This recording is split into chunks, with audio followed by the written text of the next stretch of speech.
Tapi kehidupan manusia yang penting ini bukan perolehan nilai dalam arti studi, tetapi perolehan nilai yang dihasilkan melalui karya.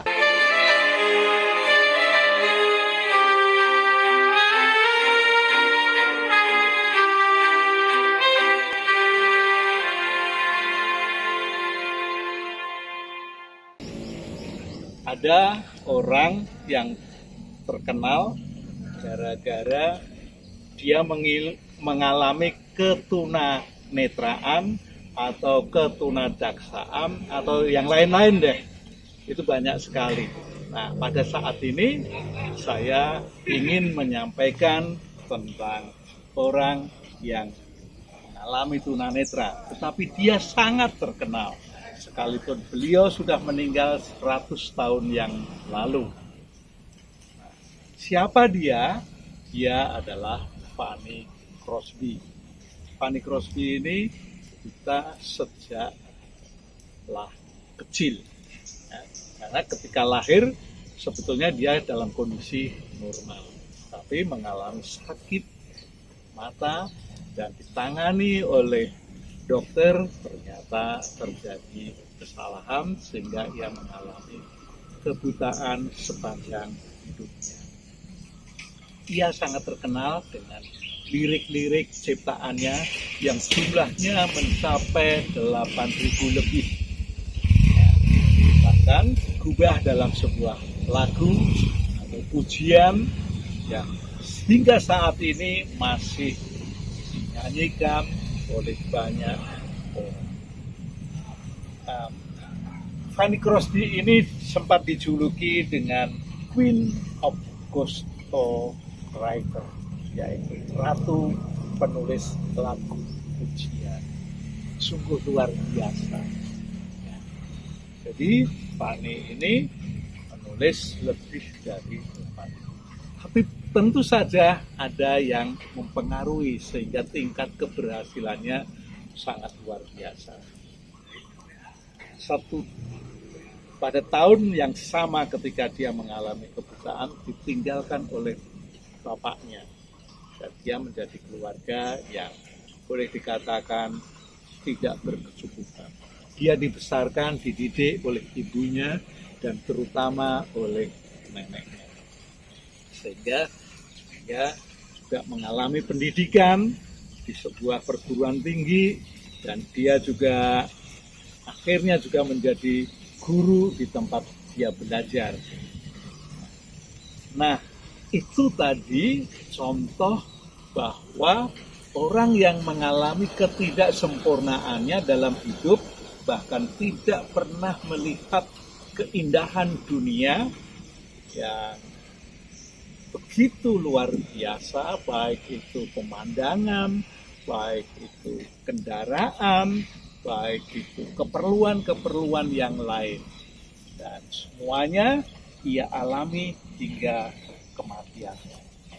Nah, sekarang bagaimana dengan kita yang hidup dengan sempurna? Kita memiliki 2 mata yang bisa melihat secara utuh, melihat keindahan dunia yang begitu luar biasa, baik itu dalam tanaman, baik itu dalam bangunan, baik itu dalam kendaraan, semuanya memberikan hal yang indah bagi kehidupan. Telinga kita juga 2 bisa untuk mendengarkan.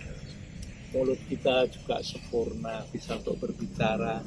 Tangan kita, kaki kita, semuanya sempurna. Nah, mestinya kita juga bisa melakukan hal-hal yang luar biasa. Bagaimana caranya? Caranya tentu memerlukan sebuah proses. Prosesnya tentu sangat panjang.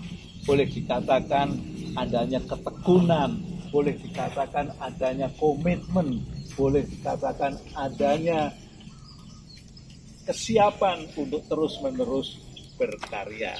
Nah, dari sinilah kita yang sempurna ini mestinya mau terus belajar tanpa henti.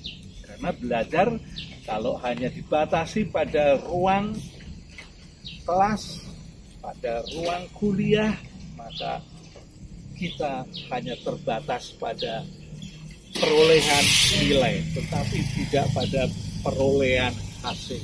Ya, hasilnya tadi nilai itu boleh A, boleh B, boleh C, boleh D. Ya, itu perolehan di bidang keilmuan saja. Tapi kehidupan manusia yang penting ini bukan perolehan nilai dalam arti studi, tetapi perolehan nilai yang dihasilkan melalui karya, melalui sebuah produk, melalui sebuah hasil yang dapat dilihat. Mengapa demikian? Karena apapun ukuran manusia pada saat ini lebih banyak mementingkan dengan produk. Oleh karena itu, kita perlu bekerja untuk menghasilkan sesuatu yang terbaik. Sebagai contoh misal, ya, orang yang memiliki ketekunan di bidang kue, maka dia akan terus-menerus membuat kue, bahkan juga melalui pengembangan sehingga dia dapat menemukan hasil yang lebih baik lagi, cita rasa yang lebih enak. Dan pada akhirnya hasil itu dapat dinikmati oleh banyak orang. Seperti contoh Fanny Cosby tadi, juga hasilnya hingga saat ini masih digunakan oleh banyak orang, masih dinyanyikan oleh banyak orang.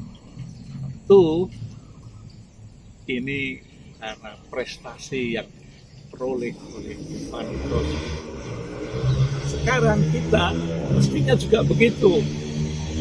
Setiap pribadi perlu menghasilkan suatu produk. Nah, kalau produknya di bidang makanan, ya teruslah tentang makanan. Kalau Anda suka menulis, ya menulislah setiap hari. Ya, karena apa yang Anda dengarkan, apa yang Anda lakukan pada saat ini, kalau ditulis, pasti akan membuahkan hasil pada saat yang tertentu. Bisa jadi dengan melakukan sesuatu lalu menulis, pada saatnya akan ada orang yang membaca, ada orang yang ingin melihat, ada orang yang mau mendengarkan, sehingga Anda diundang oleh institusi tertentu untuk menularkan. Padahal yang Anda lakukan adalah hal-hal yang sepele. Memang hal yang sepele inilah yang kelak menghasilkan sesuatu yang luar biasa. Oke, sampai di sini.